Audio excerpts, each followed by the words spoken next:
السلام علیکم ویورز، کیسے ہیں آپ سب؟ مجھے امید ہے کہ آپ سب خیریت سے ہوں گے۔ آج میں آپ کے ساتھ حضرت علی کا بہت ہی خوبصورت قول شیئر کر رہی ہوں، تو ویڈیو کو اینڈ تک ضرور دیکھیے گا۔ چلے ویڈیو شروع کرتے ہیں۔ حضرت علی نے فرمایا، جس کا ظرف دیکھنا ہو اسے عزت دو، جس کی فطرت دیکھنی ہو تو اسے آزادی دو، نیت دیکھنی ہو تو اسے قرض دو، اور اس کی خصلت دیکھنی ہو تو اس کے ساتھ کھانا کھاؤ، تمہیں پتہ چل جائے گا کہ وہ آدمی کیسا ہے۔ ظرف کے لیے عزت دینا ضروری ہے، فطرت دیکھنی ہے تو اگلے شخص کو آزادی دینا ضروری ہے، اور نیت دیکھنی ہے تو آپ اس کو قرض دے سکتے ہیں۔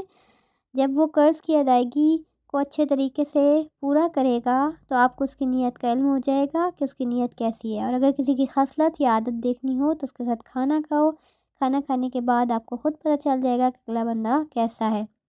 یہ چار چیزیں کسی بندے کے اخلاق کو دیکھنے کے لیے بہت اہم ہے۔ مجھے امید ہے کہ آپ کو یہ ویڈیو پسند آئے گی۔ اگر آپ کو یہ ویڈیو پسند آئے اس ویڈیو کو لائک کریں، میرے چینل کو بھی سبسکرائب کریں، بیل آئیکن کو بھی پریس کر دیں تاکہ آپ کو میری نیو ویڈیوز ملتی رہیں۔ میں آپ سے ملتی ہوں اپنی نیکسٹ ویڈیو میں۔ Thank you.